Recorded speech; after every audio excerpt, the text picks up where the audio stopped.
Big boss മലയാളത്തിന്റെ എക്കാലത്തെ മികച്ച task ആയ ബി ഹോട്ടൽ എന്ന ടാസ്ക് എന്തായാലും നമ്മുടെ സീസൺ 6 കണ്ടസ്റ്റന്റ് അടിപൊളിയായിട്ട് വെറുപ്പിച്ചിട്ടുണ്ട്. പറയാൻ വാക്കുകളില്ല. അത്ര മനോഹരമായിട്ടാണ് അവർ ചെയ്തേക്കുന്നത്. ഭയങ്കര മനോഹരമായിട്ട് വെറുപ്പിക്കാൻ വെച്ചാൽ ഇതുപോലെ വെറുപ്പിക്കാനായിട്ട് നമ്മുടെ ഏതൊരു കണ്ടസ്റ്റന്റിനും പറ്റത്തില്ല. അതുപോലെ അടിപൊളിയായിരുന്നു. ഫുൾ എന്റർടൈൻമെന്റ് ആയിരുന്നു. നമുക്ക് ഇങ്ങനെ വാ തുറന്നിരിക്കാൻ പറ്റുന്ന അത്രയും കണ്ടന്റ് ആയിരുന്നു അതിനകത്ത് ഉണ്ടായിരുന്നത്. അപ്പൊ അതിനെക്കുറിച്ച് നമുക്ക് എന്തെങ്കിലും സംസാരിക്കാം. വീഡിയോ ആയിട്ട് കാണുന്നെങ്കിൽ ലൈക്ക് ചെയ്യാൻ സബ്സ്ക്രൈബ് ചെയ്യാൻ മറന്നുകൊണ്ട്. അപ്പൊ എന്തായാലും നമുക്ക് അതേക്കുറിച്ച് സംസാരിക്കാം. ഇന്നത്തെ ടാസ്ക് എന്ന് വെച്ചാൽ ബി ഹോട്ടൽ ടാസ്ക് ആയിരുന്നു.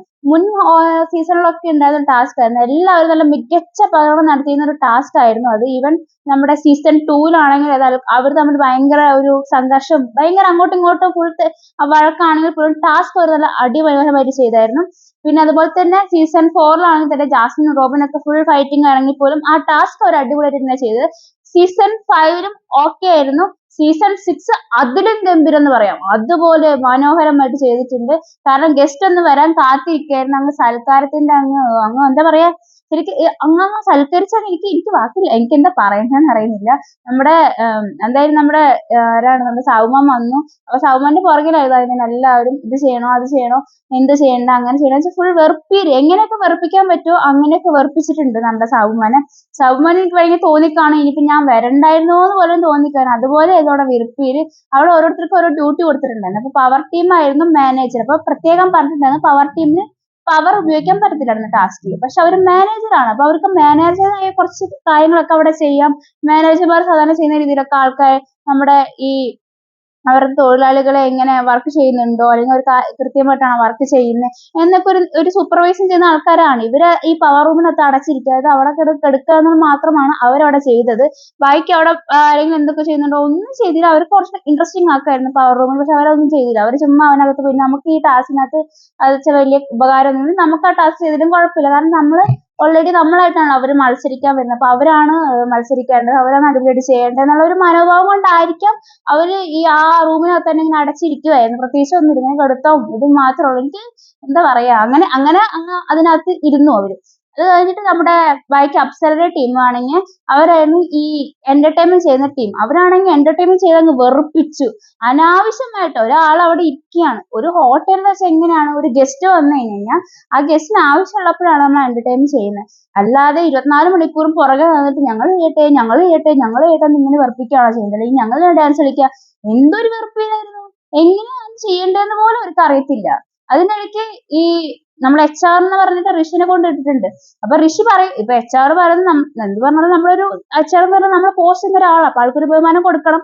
അവിടെ കൊടുത്തില്ല. അത് സൗമ്യ എടുത്ത് പറയുന്നുണ്ടായിരുന്നു. അവരവരുടെ എന്താ പറയാ, അവരവരുടെ വാശിയും അവരുടെ വൈരാഗ്യവും അല്ലെങ്കിൽ അവർക്ക് അങ്ങോട്ടും ഇങ്ങോട്ടുള്ള ദേഷ്യം അങ്ങോട്ടും ഇങ്ങോട്ടും കാണിക്കാന്നല്ലാതെ ടാസ്ക് അവർ നല്ല രീതിയിലൊന്നും ചെയ്തില്ല. അത് കഴിഞ്ഞിട്ട് പിന്നെ എനിക്ക് തോന്നുന്നു മൊത്തത്തിൽ കുറച്ച് കമ്പാരിറ്റീവ് നന്നായിട്ട് ചെയ്തത്. ആ ഒരു ടാസ്കിന്റെ മേനേഴ്സും അത് ടാസ്ക് എങ്ങനെ ഡീൽ ചെയ്യണമെന്ന് കുറച്ചെങ്കിലും പറയുന്നത് നമ്മുടെ ജിൻഡോയ്ക്കും അതുപോലെ തന്നെ നമ്മുടെ അർജുനും ശ്രീധനും അവർക്കൊരു ക്ലാപ്പ് കൊടുക്കണം. കാരണം അവരുടെ ഭാഗം അവർ നന്നായിട്ട് ചെയ്തു. ആ കിച്ചണിലുള്ള ഡ്യൂട്ടിയും, കാരണം കിച്ചണിൽ നിന്ന് ഇങ്ങോട്ട് വന്ന് ബുദ്ധിമുട്ടിക്കാനോ അങ്ങനെ ഒന്നും ചെയ്തില്ല. അവരുടെ ഡ്യൂട്ടി അവർ കൃത്യമായിട്ട് തന്നെയാണ് ചെയ്തത്. നല്ല ഈ താരതമ്യേന അവർ തന്നെയായിരുന്നു മികച്ചു നിന്നത്.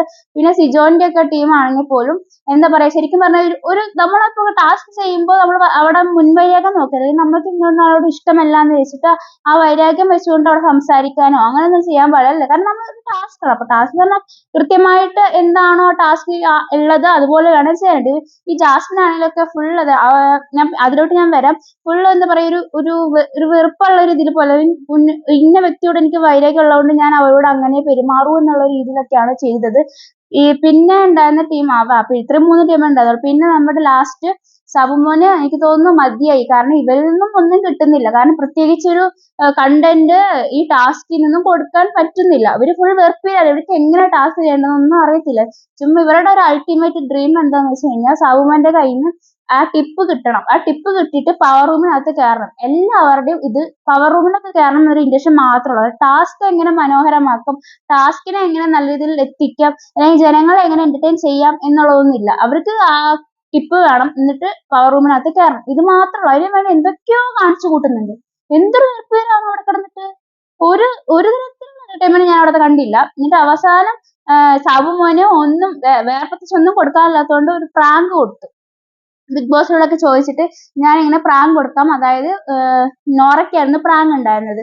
ഇവർ ഓൾറെഡി നമ്മുടെ ഈ എന്താ നമ്മുടെ ഈ എന്റർടൈൻമെന്റ് ടീം ജാസിനും പോട്ടെ അപ്സരയുടെ ഒക്കെ ടീം, അപ്സരയും ശരണ്യും അതുപോലെ തന്നെ നമ്മുടെ നന്ദനയും പിന്നെ സായി, ഇവരായിരുന്നു ടീം. അപ്പൊ ഇവരിങ്ങനെ വെറുപ്പിച്ചുകൊണ്ട് എടുക്കില്ല. അപ്പൊ ഓൾറെഡി ഒരു കംപ്ലൈന്റ് പോലെ പറഞ്ഞിട്ടുണ്ടായിരുന്നു നമ്മുടെ ഋഷി പോയിട്ട് പവർ ചെയ്യുന്നത്. അപ്പൊ ഓൾറെഡി ഇവർക്ക് വാണിംഗ് കൊടുത്തു. അപ്പൊ അതേ തുടർന്നിട്ടാണ് നമ്മുടെ സാബുമോനെ ഇവർക്ക് ഇത് കൊടുക്കുന്നത്, പ്രാങ്ക് കൊടുക്കുന്നത്. അതായത് അത് നമ്മുടെ നോറേനെ എങ്ങനെയാണ് പ്രൊവോക്ക് ചെയ്യിക്കുക, എങ്ങനെ നേരത്തെ ഇങ്ങനെ പറഞ്ഞില്ലേ, ഇങ്ങനെ പറഞ്ഞ് വാണിംഗ് തന്നു, അതിനകത്ത് ഞങ്ങള് അങ്ങനെ ചെയ്യാൻ പാടില്ലായിരുന്നു എന്നൊക്കെ പറഞ്ഞിട്ടുള്ള രീതിയിലാണ് പ്രാങ്ക് കൊടുത്തത്. എന്നിട്ട് പ്രാങ്ക് കൊടുത്തത് ശരിക്കും പറഞ്ഞ സീരിയസ് ആയിപ്പോയി. ഭയങ്കര എന്താ പറയാ, കലപില എന്ന് പറഞ്ഞാൽ ഭയങ്കര ബഹളവും, എങ്ങനെ വെറുപ്പിക്കാൻ പറ്റുമോ അതേപോലെ വെറുപ്പിച്ചിട്ടുണ്ട് ആ പ്രാങ്ക്. അത് കോളാക്കി കൊടുത്തു. ഋഷി ആണെങ്കിൽ അത് ഭയങ്കരമായിട്ട് സീരിയസ് ആക്കി എടുത്തു. ഇപ്പോഴും വിട്ടിട്ടില്ല, പ്രാങ്ക് ആണെന്ന് പറഞ്ഞിട്ട് പോലും ഋഷി അത് വിട്ടിട്ടില്ല. ഋഷി പിന്നെ അതിന്റെ പുറകെ തന്നെ ഇങ്ങനെ നടപ്പുണ്ട്.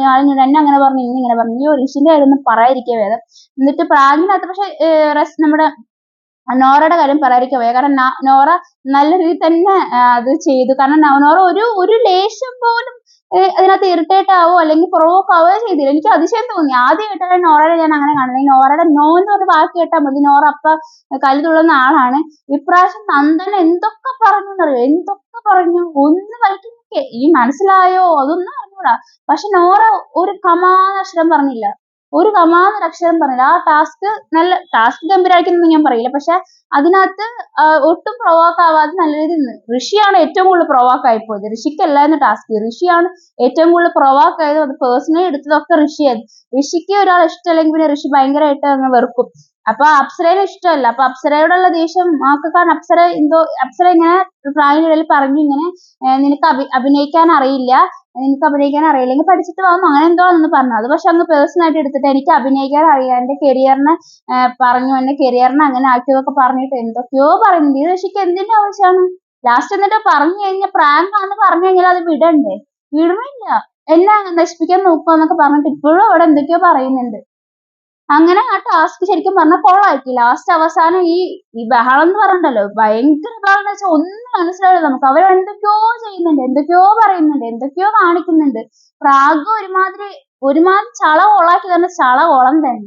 ഭ്രാന്ത് പിടിക്കും. എനിക്കത് കണ്ടിട്ട് ദേഷ്യം വരുമായിരുന്നു. ചുമ്മാ ബഹളം വെക്കും ഒരു കാര്യമില്ലാത്ത കാര്യത്തിന്.